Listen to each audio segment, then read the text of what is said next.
amazing celebration today, a feat of creativity and hard work and collaboration. And I hope that history will look back on us and we can all remember where we were at the official start of the groundbreaking for what is going to be a model project, not just in Boston and for the generations to come, but around the country. This is a city where the brains, the talent, the determination to make sure our community has what it needs results in truly remarkable partnerships and projects. So thank you to Angie, thank you to everyone at ACDC for always planting the seeds of community everywhere possible in this neighborhood and throughout the region. And thank you to all of my colleagues in government who are here today.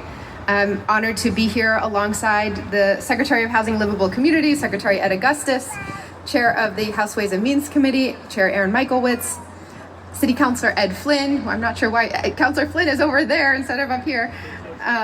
He's very politely letting others sit, as well as my colleagues from the city, President David Leonard of the Boston Public Library, the oldest public library system in the country, our Chief of Housing, Sheila Dillon, our Chief of Operations, Dion Irish, who's also here alongside Facilities Director Carlton Jones, our Chief of Planning, Kairos Shen, who knows this neighborhood well, alongside every neighborhood, and to everyone who has had a role in this on all of the teams that I just recognized across the city.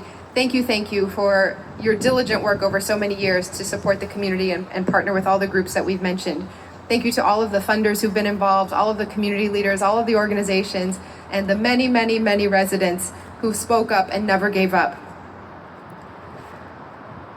That community also included 50 second graders from the Young Achievers School in Mattapan.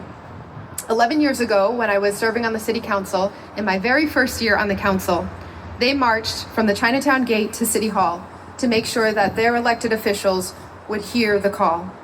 The students chanted, "We want justice, we want it now." And one student spoke and said, "If you read to your child for an hour every night, by the time your child is 5 years old, you will have read 900 hours to them." And another student, who is a child of immigrants from Haiti, wrote in the pamphlet that he was distributing to all of the elected officials, "Even though Chinatown is in Boston, they still don't have a library. People should go and tell the mayor to build a library for Chinatown." Their signs said, "Kids want books, Chinatown Library now." Not all of them had been from Chinatown, most of them weren't. Maybe not all of them had even visited Chinatown. But as kids growing up in our community, they felt the injustice and the hole that was wide open for another part of the neighborhood, another part of the community, and the kids who were living there. They had just heard the story, and they knew that they needed to take action. As you heard from Angie, it was several decades that this community faced that gaping hole. When the Chinatown branch of the Boston Public Library was demolished to make room for a highway, that was to prioritize the convenience of commuters coming in from outside Boston over the well-being and needs of our residents here in our city and the vibrancy of this community. And for the nearly 60 years since then, the people of Chinatown have had to go without a permanent library branch. Several decades without a place for parents to bring their children for story time, without a place for students to discover new worlds right within a walking distance of their home, without a place for seniors to connect, whether reading a book club or just to gather for the news and the gossip of the day. Today, we get to change all of that. Residents from Chinatown and all over the city have been pushing for this for so many years. From the Chinese Youth Initiative to the Friends of the Chinatown Library, our students, young people, families, and residents use their voices and their advocacy to make it a reality. So on behalf of the City of Boston, I want to make it clear. The people of Chinatown should never have been made to take a backseat to a highway. Chinatown has always deserved a permanent library branch. And today, after all these decades, we are finally taking the steps to make that real. Thank you to so many community members. Thank you to everyone involved to help us break ground on not only a remarkable affordable housing project that will anchor our families, but also Chinatown's first permanent Boston Public Library branch in more than a generation. Because for us to truly be a home for everyone, our city and all of our resources need to be available and accessible to all. 55 Hudson will be the first of its kind in our city. 2 of the 12 floors will house the state-of-the-art library branch, and above 110 new units of affordable housing, 44 homeownership opportunities, 66 rental units.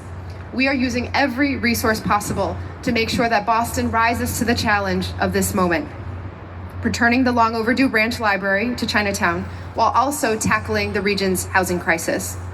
We're also trying to do the same everywhere around the city that we possibly can outside Chinatown too. The upcoming renovations of the Upham's Corner and West End branch libraries will also include new resources for community and housing wherever possible. Thank you again to the leadership of ACDC and to our Chinatown residents and community who took an inspiring idea and turned it into an inspiring reality, a place where the residents and families of Chinatown will dig their roots even deeper. And to the staff of the current temporary library in the China Trade Center on Boylston, to Yan, Morgan, Mandy, Zhong, and Ivan, thank you so much. Thank you for your work, bridging this gap, making sure the people of Chinatown still have had access to a space that is free to all in our libraries. We are so proud to finally break ground on this amazing project to create more housing and to fill in a hole that's been needed for a very long time in our community. And now it is my honor to pass it on to Secretary Ed Augustus.